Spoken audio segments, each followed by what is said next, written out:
Эзэн богд Чингис хааны шүтээнчилсэн хөрөг.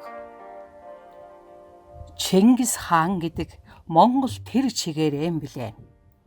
Нүүдэлчин монголчууд төдийгүй дэлхийн түүхэнд түүн луга гүн гүнзгий нөлөө үзүүлсэн нь тун ховор билээ. Тиймээс ч монголчуудын түүх, зан заншил, уламжлал, нийгэм улс төрд түүний үзүүлсэн нөлөө шиг зүйл байхгүй билээ. Магадгүй хорвоо ертөнц галав юулж орон горон эргэсний дайтай нөлөөг үзүүлжээ. Тиймээс түүний дүр төрх хийгээд хийсэн бүтээсэн бүхэн монголчуудын сэтгэлгээнд тун өвөрмөц орон зай эзлэнэ. Нэг ёсондоо хүн бүрийн дотоод сэтгэлд өөр өөрийн Чингис хаан байдаг билээ. Бурхан багш их дүүцэн өдрийн өмнөхөн бас төрийн тагилгатай отгон дэнгэр хайрхны их тагилгын өмнөхөн шүтэн урлаач Сүхбаатарын хаан урланд эзэн богд Чингис хааны шинээр бүтээсэн шүтэн өргийн тухай ярилцгаар сууж байна.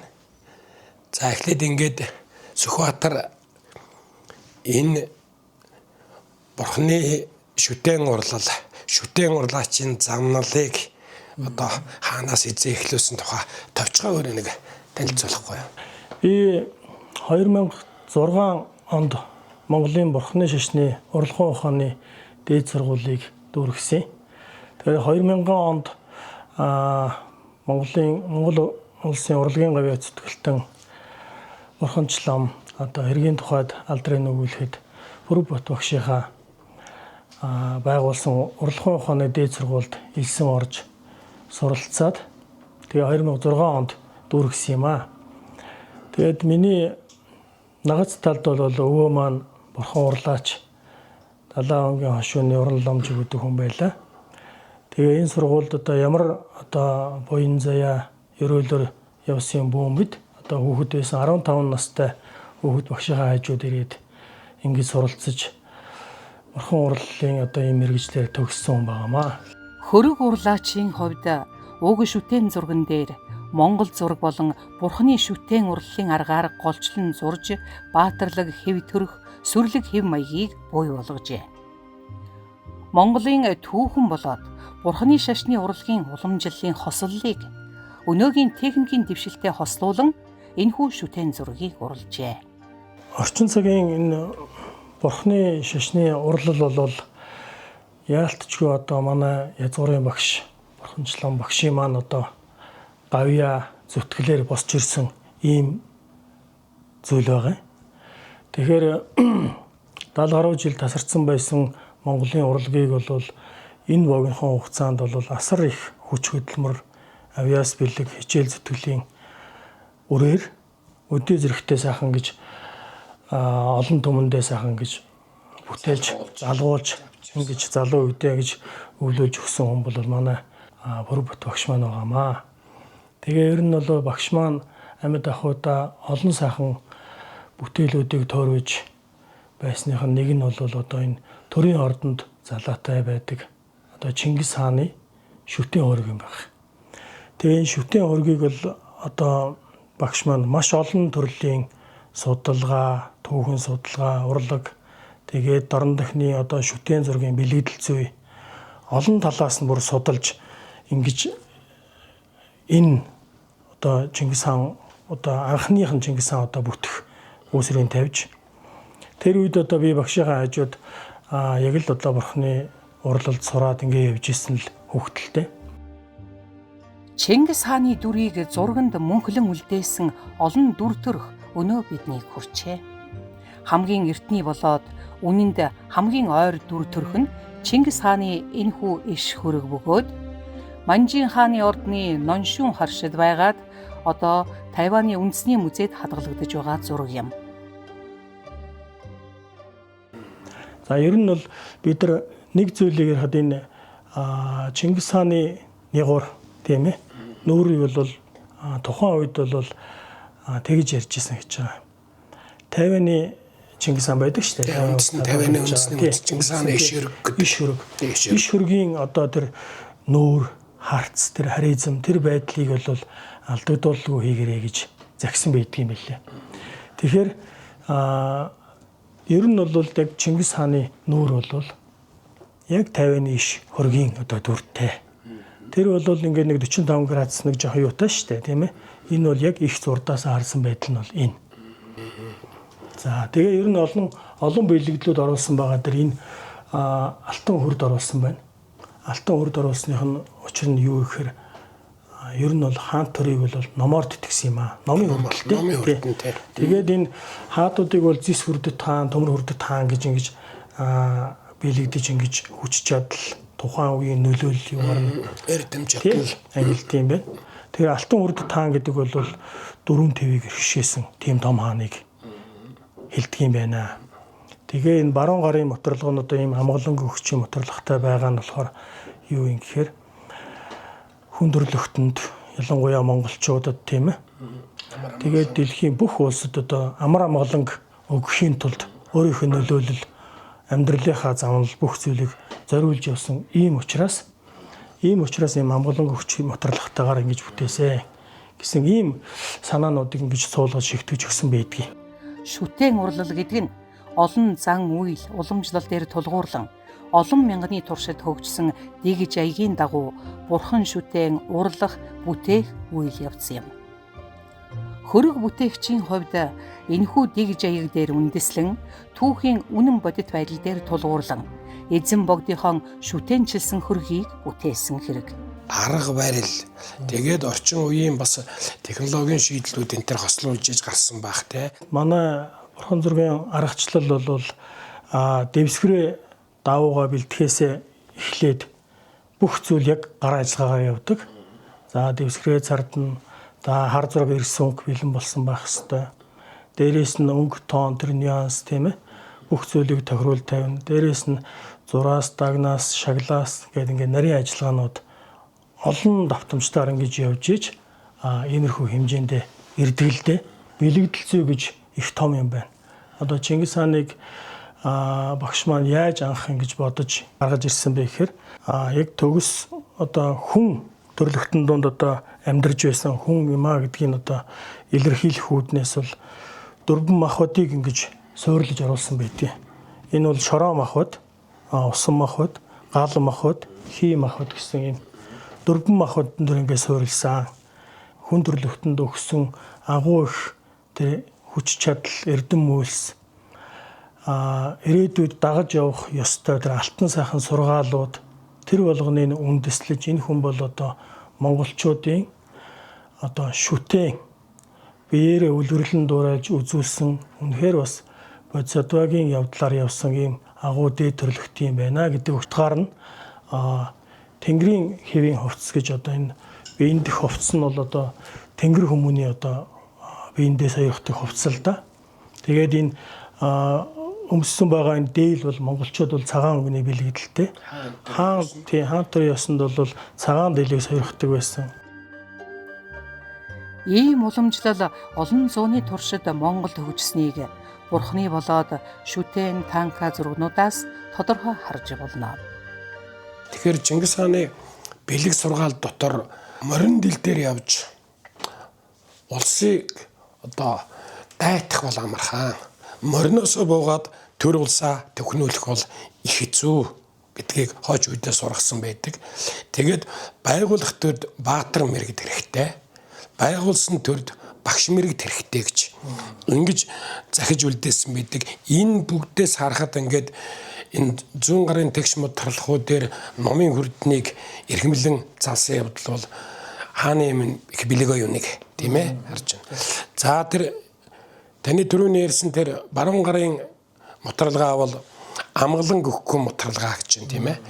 Тэгээд түрүүний ярианд гарсан зөвхөн Монгол үндэстэн төдийгүй дэлхийн бусад хүн төрлөختөнд амар амгалан бэлгэлэх, амар амгалан ертөнцид амьдрах, аж төрүүлэх гэсэн энэ хааны санаа бодлыг ингээд сонсож байхад 13 14 дугаар зууны үеийн Монголын их Монгол улсын нөхцөл байдлыг дэлхийн судлаачид өнөөдөр Pax Mongolia гэж нэрлэдэг байгаа. Монголын их амар амгалан гэж манайхан одоо орчуулдаг. Тэгэхээр үнэхээр одоо тэнд шашны хөлцөл тийм ээ. Евразийн их газрыг дамсан цайны зам, торгоны замын тэр чөлөөт арилжаа худалдааны найдвартай байдал, эртний нийслэл хар оронд тухайн үеийн одоо томоохон шашнууд, исламын шашин, христийн шашин, буддын шашны сүм хід мечетүүд зэрэгцэн оршоод тус тусынхаа номыг номлоод хамбан, пастор нь, молдаан өөр өөрхийн Коран, Библи, Бурхны шашны номыг уншаад ингээд сүсгтэн олон их амгалан байжтэй. Энийг шашны үйлцэлгээд. Ингээр хааны энэ баруун гарын мутралгаа илэрхийлсэн тэр амгалан өнгөө мутралгаа бол угаасаа Пакс Монголиа буюу 13-14-р зууны үеийн Монголын ертөнцийн тэр амар амгалан байдлыг л одоо агуулдаг байгаа болтой харагдаж байна, тийм ээ. Тийм ээ. За тэр хурдны дээдлийн одоо тойл байна те. Энэ тойл одоо ямар онцлогтой тойл байна вэ гэж, тийм ээ. Тойл гэдэг бол эргүүлж тусгадаг тийм чанартай, тийм ээ. Тусгал, тийм ээ. Ер нь бол тойл ерөнхийдөө. Тэгэхээр энэ бол номын тойл гэж байгаа. Номын тойл гэдэг нь агуулга нь ямар учиртай юм бэ гэхээр хүн өөрийн одоо сэтгэл одоо нүрийг бол энгийн тойлонд харддаг, тийм ээ. Тэгэхэд өөрийн сэтгэлийг засахын тулд номын тойлонд харддаг. Тий. Номын явдлаар явж чадж байна уу? Эсвэл одоо тийм ээ. Тэр сайн явдлаар явж гин үү? Эсвэл 10 харыг үлдэж гин үү? Буйны замаар орсон байна уу гэдгээ хүн ном үзчихэж өөрийнхөө сэтгэлийг шинжилдэг. Түүнээс биш хүн өөрөө бодоод олцдог биш л дээ. Тийм учраас тойл гэдэг зүйл гарсан. Номын тойл байхгүй. Эзэн хааны шүтэн хөрөгт орсон бүхэл одоо мутралгаанаас өсвүүлээд барьц сэлтүүд, тийм ээ. Бүгд одоо өөр өөрийн хүн ухааны аястай агуулгатай гэдэг нь бол тодорхой байна, тийм ээ.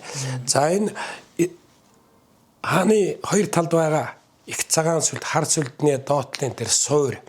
Энэ суур их тийм урд өмнө одоо хар цагаан сүлдний төвслэлийн доотлын суур мөн бас одоо өнөөдөр төрийн ёслол хүндэтгэлийн үйл ажиллагаанд хар цагаан сүлдийг залах, цэнгүүлэх энэ өнөөгийн практикт одоо тийм үзэгдэж харагдаагүй их өөр шийдэлтэй суур байх. Энэ суур одоо ямар учиртай суур вэ? Юу вэ? Ер нь бол төрийн их сүлд гэдэг бол маш бат бөх суурьтай байх хэвээр. Хизээч ганхашгүй байх хэвээр. Ер нь тийм утгаараа ч ер нь энэ сүмбэр уулаар бэлэгдэж ингэж хийсэн юм. Сүмбэр уул. Тий. Сүмбэр уул гэдэг нь бол одоо манай ертөнцийн зохион байгуулалт ч тийм үү? 5-6 талаа гэдэг бол. Тий. Гадаад талаа, дотоод талаа гэж гадуур нь байдаг л да. Тэгээд тэрний одоо голын хэсэг бол сүмбэр уул. Одоо улаан, хөх, цагаан гэдэг дөрвөн зүгтэй. Тэгээ энэ ерөнхийдөө бол 4 твийг одоо эрхшээсэн их хаан гэд. Тий. Бурхны одоо урлалд бол энэ луу, тогос одоо тэр дээр зэвад буюу матар, тийм ээ. Эдгээр их орж ирдэг штэ. Энэ луу бол энэ дээр байгаа да 5 одоо хумстай 5 хуруутай луу байгаа. Ер нь бол Азийн бурхны шинтэй ихэнх орнууд луу бол бүтээж ингэж хэрэгэлдэг. Одоо Хятад, Солонгос, Вьетнам энэ тэр бэлэгдлэний томыг бол луу штэ. 3-4 хумстай байдгийг. Одоо монголчуудын бол яг 5 хумстай байхгүй. Энэ бол тэр 5 бэлгүүлгүүнийг бэлэгдэж байгаа. Тогосны бэлэгдэл зүй юу ямар очиртай байдгийг гэхээр тогос ч ийм юмтай юм байна. Хамгийн тийм хортой ургамлыг идэж амьдардаг. Тэгэхдээ тэр хортой ургамлыг идүүлэхгүй өөр өнгө ургамлаар ингээ хооллох юм бол өнгө нь гунддаг. Тэр гоё өнгө нь. Тэр гоё юмсаг өнгө. Тэгээд тэр хортой ургамлаа ингээ өөрийнхөө юугаар ингээ түүгээд идээд явахаараа өнгө нь маш сэргээд ингээд өнгөлөг болдог. Сүр жохлонтой болдог. Тий. Тэгэхээр энэ бол манай их хааны маань бас амьдралтай бол яг жишээ адилхан байхгүй. Ер нь бол 9 настай хүүхдийн нүүрлүү жадалдаг тийм л хэцүү байсан цаг, тийм ээ. Ер нь бол өөрийгөө л аврахгүй бол тэр үед бол баг өвөө хичгээд идэг байсан ийм л хүнд цаг шүү дээ. Тэр амьдрал дундаас гарч ирээд, тийм ээ, хүчийг аваад, тийм ээ. Тэгээд дээрээс нь хүндрэлтэн тэр амгалан өгсөн. 13 дугаар зууны ихэнх үед Монголын Төв Азийн газар нутаг дээр байсан овг аймагуд, нүүдэлж овг аймагуд хоорондоо тэмцэж байлдаад Монголын нууц товчонд бичснээр одтой тэнгэр орчиж, орчлон дэлхийг хөрвөөж, орондоо орох завгүй олзолдон бол алдаж, хөх тэнгэрд оргиж, хөвчин дэлхийг өргөөж хүнжилдэн амрах завгүй хөнөөлдөн бол алдаж байлаа гэсэн шиг ийм үед 10 настай ааваасаа өнчирч хоцорсон Тэмүүжин олон аваг амьуудыг нэгтгэснээр их Монгол улс байгуулагдсан. Тэгэхээр нөгөө хорыг өөртөө авч эрдэмд оруулж төгс боловсронгуй болгож өөрөө тийм болох ийм домгийн тогсны тэр гадаад өнгө үзэмж тэр тогсны тижэл хоол ундалдаг ургамалтай холбоотой энэ домгон дээрээс манай их хааны одоо бас амьдрал бас агуулгын хувьд ойролцоо юм шиг сонсогдож байна л да. Манай багш хэлдэг байсан энэ Замбуу төв нэг эрдэмтэй гэж. Тэгээд тэр эрдэм нь юу юм бэ гэхээр зовлонтойгт. Тэ. Зовлон нь энэ Замбуу төвийн эрдэм нь ингэ лээ. Энэ дундаас л хүн төрлөختөн ер нь ямарваа нэгэн төрлөختөн хүчийг авдаг. Түүнээс эрхлүүлээд тийм ээ эвэлээд явах юм бол тэндээс хүн чангардгүй хүч авдаг. Тийм эрдэмтэй ингэ лээ. Зөв. Бурхны шүтэн уралд ордог одоо ямар уламжлалт дүрслэх урлагийн ямар хэрэглэгдэх хүн гэхээр одоо будаг сэлт шавар шохол олнууд ордог байх л та тийм ээ. Энэ талаас сонирхуулаад яриач. Шүтэн зургийн Монгол зургийн төрлөөр хамгийн урт насжилттай бол одоо Юан гүрний үеийн бүтээлүүд байна да. Юан гүрний үеийн мастеруудын зурж бүтээж байсан бүтээлүүд бол одоо яг танка зургийн үндсэн их нь баггүй. Хөвөн цагаан пяз давуу тэгээд байгалийн шохой тийм ээ хоньны тарих маш олон төрлийн одоо жорууд орж иж уян хатан насжилттай ийм материал одоо юу дэвсгэр бүтдэг. За үүний дээр одоо бид нар малын арьсан одоо цав, загасны цав хамгийн сайн цав шүү дээ тийм ээ. Тийм цавгаар натурал одоо будга нухаж бэлдэнэ. Будг нь бол одоо бидэрт бол байгаа хэрглэж байгаа будаг бол шорон будаг гэж байна. Цэцгнээс гаргасан шин будаг гэж байна. Дээрээс нь эрдний чулуун будаг гэж байна. Одоо манай урланд байгаа одоо эдгээр бол эрдний чулуун будаг штэ. Одоо миний энэ ард байгаагууд нь шорон будаг байхгүй. Тэгээд энэ будагнуудаа шин будагнуудаа найруулад үндсэн одоо 7 өнгнөөс 32 өнгө гаргаад 32 өнгөөсөө тэгээд 108 1024 гардаг байхгүй. Тэгжиж энэ олон өнгөнүүдийг зохицуулж иж шүтэн зургийг зурж байна. Тэгэхдээ биднэрт бол хөх шар улаан наваан цагаан гэдэг ингээд ярихаасаа илүүтэйгээр Бурхны урлалд бол Тэнгэрийн өнгө, далайн ёроолын өнгө, тий, намрын огторгын өнгө, утааны өнгө жишээ нь тийм ээ.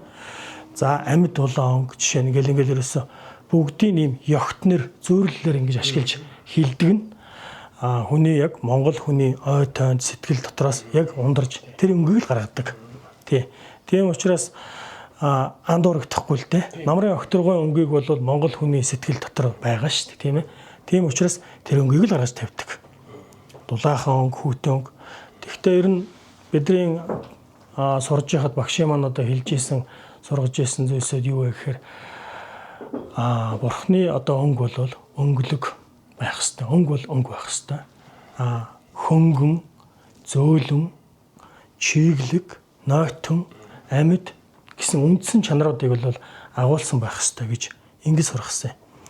Тэгээд дээрээс нь нэг юмыг ингэж захиж байгаа. Өнгө мэт бурхан бүтээвээс өнгө мэт оронд одмоо гэж үг байдаг гэж. Энэ бол тэр багшийн одоо залгамжилж өгсөн одоо бидэрт яг хадаж өгсөн энэ захиас байхгүй. Бурхан бүтээвээс өнгө мэт оронд одмоо гэдэг нь бол үнэхээр сайхан тийм өнгийг гаргаж бүтээж чадах юм бол таны дараагийн төрөл тийм байна гэсэн тийм санаа тий. Тэгж хэлж сургадаг байсан да. Таны багшийн бүтээсэн эзэн хааны шүтэн хөргөөс шав Сүхбаатарын бүтээсэн энэ хөрөг одоо юугаараа давуутай болсон бэ гэдгээ хэлвэл одоо сахил санварт гайгүй үстэй. Гэхдээ энэ юу юм? Ер нь бол багшийг ер нь бол бид нар бол оройн дээд очир дараа гэж ингэ шүтэж байгаа тийм ээ. Тэгэхээр ямарваа нэг юмны санаа тэр зориг шийдэл цаг үе олсон тэр ард олонд хүрэх тэр соёнгийн үлэх тийм ээ. Тэр урлагийн одоо илэрхийлэмж гэдэг бол агуу. миний багш асар их юм хийжээ. Тэгэхдээ энүүн дунд хамгийн одоо ингээд урт хугацаанд явах нь багшийн бүтээлүүд бол нэг бүтээл бол шавнар юм байна. Энэ бол багшийн үнэхээр ингээд залгамжлах, цаашаа хөгжих, ингээд нэг өөрийгөө хөгжүүлдэг юм хамгийн өвөрмөц шилдэг бүтээл. Өвөрмөц шилдэг бүтээл. Энэ бол шавнар. Манай багш бол 80 хэдэн шавнгээ бүтээсэн тийм ээ. Өөрийн гараар хүмүүжүүлсэн гэсэн. Тий, ингэж хэлдэг. За тэгээд ялгаа багшийн бүтээлээс тийм ээ. Тий, миний багшийн бүтээлээс таны бүтээл одоо хийсэн бүтээлээс одоо ер нь бол баруун зүүн хоёр моторыг бол ийм байдлаар нь бэлэгдэж хийсэн. Яг моторлогонд оруулсан. Тий. Тэр ордонд байгаа Чингис хаан анхны юу бол хоёр гараа яг ингээд тавьсан байгаа л да. Тэр бол одоо төр улсаа одоо засаа тохинулаад ингээд нэг яг нэг ингээд сууж байгаа нэг юм юутай дүртэй. Энэ дээр бол нөгөө талаасаа шашны тал руугаа гэж ойлгож болно. Яагаад гэвэл энэ номын моторлогднууд орж ирсэн байна тийм ээ. Энэ бол өөрийнх нь эрдэм үйлс явдал мөрдөө яг ингэж зохицуулж ингэж хийсэн байна. За дээрэс нь энэ зургийг бүтээхтэр Эрдэнийн чулуун будаг бас оруулж хийсэн. Дээрэс нь 999 сорцтой нухмал алтыг 11 грамм алт одоо бид нар ингээд бүх шагналаасанд нь оруулж одоо энэ дээлийн хормой одоо жишээ тийм ээ. За тэгэл энэ алтан хуйг дуулга энэ хорл тийм ээ. Титэм чимэг ерөөсөө энэ бадраа угал бүгдээрэнд нь алт гэж шингээж оруулсан тий. Адилхан ер нь бол яг өмнөхтэй. Зөв. Энэ одоо албаг төшлөг эднэр яг багшийн л одоо ерөнхий санаа агуулга явж байгаа энэ одоо бие антам ер нь тэр багшийн л одоо ордонд байгаа багшийн бүтээл. Тий, энэ дээр одоо бас нэг юу байгаа. Энэ хоёр хөлний хоорондын зайг жоохон салгаж тавьсан байгаа. Зөв. Энэ бол арай нэг тийм эрэлхэг тийм ээ. Нэг ийм байдалтайгаар сууж байгаа юм шиг тий. Ер нь тэгээ бас нэг майдар бурхны хоёр хөл нэг юм бийдэг юм аа. Ингээд нэг тий. Яг нэг босоод хүнд босоо майдрын тий. Хүнд бурхны тусыг бүтээх гэж яг нэг босох гэж байгаа тийм ээ. Яг тийм төгс жаргалангийн лагшингараа бол ингээд бүтэн очир завилгаатай биш ингээс утсан. Энэ нь юу гэсэн санаа юм хэр бас нэг Монгол улсдаа орондоо тийм ээ хэрэгтэй байгаа газараа асар их одоо хурдан түргэн залраач тийм ээ ирж үйлсвэрлэгээ дэлгэрүүлээч үргэлжлүүлээч гэсэн нэг ийм санаагаар тэгж ингэж нэг хийсэн байдгийн шүү тий. Монголчууд бид нар өнөөдөр Чингис хааныхаа иш хөргийг 50-ны үндэсний мужийн сан өмөрөгт хадгалагдаж байгаа. Хоёулаа хааны одоо бүтээлгсэн тийм ээ. Тэр зургаар л одоо хааныгаа таньж мэдж дээдлж хүндэлдэг. Гэтэл шүтэн зураг гэдэг. Энэ эс зураг, энэ шүтэн зураг гэдгийн утга учир ямар байна? Шүтэн зургийг бүтээсний ач холбогдол хүмүүсийн нийгмийн ач холбогдлыг одоо юу гэж тодорхойлж төсөөлж болох вэ? Энэ талаас итгэл, үнэмшил тийм ээ дагам дуурайх нэг эрхэм нандин нэг юм байх хэрэгтэй. Оюун санааны үнэт зүйлс тийм ээ чухал. 800 жилийн өмнө бол энэ хөрсөн дээр энэ шороон дээр энэ нагаарыг амьсгалаад ингээд үүлээ хийгээ явж исэн. Ийм төрлөختөн байх нь шүү дээ. Тэгэхэд бол ингээд нэг агшаагаад үздэг тийм боломж байдаг бол манай яг төрсөн ах шиг ч юм уу тийм ээ. Ойрхон. Ойрхон цаг хугацаа. Ойрхон цаг хугацаа.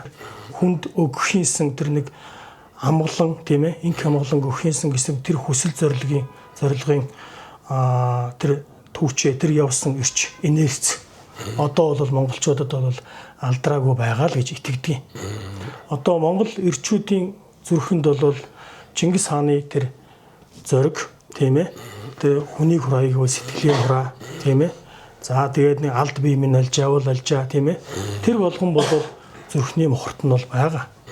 Тэгэхээр тэр болгоныгоо сайхан гаргаж ирэх тийм ээ тэгээд одоо бол бурхныг өдөр болгон харахад бол маш их тустай гэдэг. Тэгэхэд бол Чингис хааныг өдөр болгон хараад суун гэдэг бол сануулга. Миний угт ийм байгаа штэ тийм ээ. Ийм баатарлаг, ийм зоригтой, шийдэмгээ ийм сайн явдалтай ийм зам төрөх чанар бол үндсэн мөн чанар байгаа гэдгээ сануулахын үүднээс шүтэнчилж тийм ээ. Үлгэр дуурайл болгож ингэж гаргаж ирсэн байгаа юм да. Хангаан нурууны ноён оргил отгон тэнгэр хайрхныг одоо очрооны орон гэдэг. Их хааныг юм болохоор очрооны хувилгаан гэж үздэг. Тэ? Очрооны хувилгаан гэдэг. Тэгээд эзэн Чингисийн сангийн судар гэд байж байна. Үе дамжиж уламжилж ирсэн. Их Монгол улсын төгсгөл үед Монголын эзэнт гүрний үед Чингис хааныг монголчууд оюун санааны шүтэн болгож бурханчлан шүтэх ажил яг үндсэндээ бурханы шашин дэлгэрэх үедээ зэрэгцээд бий болсон оюун санааны их том соёл байсан юм шиг байна. Дэлхийн хүн төрөлхтний түүхэнд нэрээ мөнгөсөн тэр монголчуудын шүтэн тэр хүнийг бас яг бурханчлан шүтээгт нь бас тодорхой хаалт хориг манжчин улсын үед тавьж исэн ийм мэдээ сэлтүүд бас байдаг. Бурханы шашны догшид хангал ядмуудаас сахиуснуудаас илүүтэй ямар ч гэсэн Монгол үндэстэн Монгол хүн бүрийн тэр оюун санааны синтед энэ шүтэн судар маань эхлээд байраа эзлэх ёстой. Тэгээд дараа нь тэр дараачийн одоо шашны тэр номлол сургаалынхаа дагуу тэр их бурхтай мэн лагшин дүр гэрэлтэж явах ёстой л гэсэн ийм л учир шалтгааны бол бас хааныхаа хөрөг дүрийг шүтэн хэлбэрээр одоо шүтэж ясгансандээ л одоо Монголын төр тэрнийг бас мэдэрч таны багш одоо тэрнийг маш их ухаалан дэмжиж бүтээс юм л гэж ингэж шүтэн өрг гэдэг юм ингэсэн юм л гэж. Чингис хаан Монгол хүн бүрийн хэл, соёл, бичиг үсэг, хэл хязгаар нутаг хийгээд өн эртний төв, өв соёл, биеийн болон оюуны дархлаа бахархал бардамнал бүхэн юм. Энэ отгон тэнгэр хайрхныг ерөнхийдөө араас нь харсан, богд талаас нь харсан. Тий, дөрөнд тэр штэ. Тий. Наатлын ингээд нэг угалзарж орж байгаа Монгол хэлс шүү дээ. Тий. Монгол хэлс. Тий. Бас захын голын хөвөлөд явж байгаа шүү дээ. Тэгээ ингээ наашаа энэ орхны хүрхээ байна тийм ээ. Бурхан алдан уул маань байна. Гурван голын их. Тэгээд энэ тэрэлжийн их уулсууд байна тийм ээ. Хинтийн нуруу нойрглууд. За тэгээд наашаа ингээ хэрлэн гол ингэж зурж бүтээсэндээ. Энэ дээр бас нэг сонирхолтой юм яг урлал талаас ярихад баруун мөрөн дээр нь арслан, зүүн мөрөн дээр нь бар хоёрыг хийсэн. Энэ бас нэмэлтээр орж ирсэн. Тий. Анхных дээр байдгүй тий. Тий. Энэ дээр бол ингэж хийсэн. Энэ болохоор одоо энэ манай цамб тэнгэр биш тий. Бурхны шишнэ тий. Тэнгэрийн баруун зүүн мөрөн дээр байдаг хоёр хүчтэн штэ тий. Манай бурхан урлалд орж ирсэн энэ манай багшийн л үед одоо бидний сонирхож туршиж хийсээр гад арга барилыг олж яасан аргачлал бол энэ толгойн гэрэл байна штэ. Толгой тий.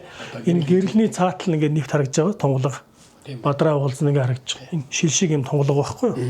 Өмнө нь бол яг бурхан юун дээр бол ингээд битүү байдаг шүү дээ. Цул ингээд бодоо хийдэг тийм. Тэгээд зинкэр харуулаар ногоом байдаг. Гэрэлнийхэн шин чанарыг гаргахын тулд ингээд тунгалаг хийдэг. Одоо шин хадган дээр хадаг силикон хадаг ууз. За тий хадаг бай. Тий. Ягаад гэвэл ишин гэрэлтэй байгаа цаас нь харагдаж. Цаанаас нь ишин гэрэлтэж. Гэрэлтэж харагдаж байгаа учраас ингэж бас нэг хийж сонирхолж илаа. За тэгээд хоёр гарыг одоо дээш нь ингээд авснаас болоод сентины яг энэ тохойны төшлөг ба штэ. Энэ ингээд солирсон баг. Тийм байна. Тэгээд энэ дээр ямар учиртай төмөн нас нь юу вэ? Энэ бол төмөн насан хийний хамгийн анхны загвар аахгүй. Уугуул хамгийн эртнийх. Зөв. Энэ бурхан багшид зориулж барьсан тэр анхны тэр чулуун сурганы бомбон дээр байдаг хийлээ. Зөв. Тийм учраас энэ нэг бас нэг их хааныхаа одоо төмөн насан хийний анхны ив загвар ийм л байсан юм байна тий. Яг ийм байсан. Энэ чонжун хастай юм. Тийм байна. Чонжун байна, хас байна. Тийм байна. Одоо бол үргэлжилсэн л байдаг шүү дээ. Тийм байна. Аснууд үйждэг. Тийм байна.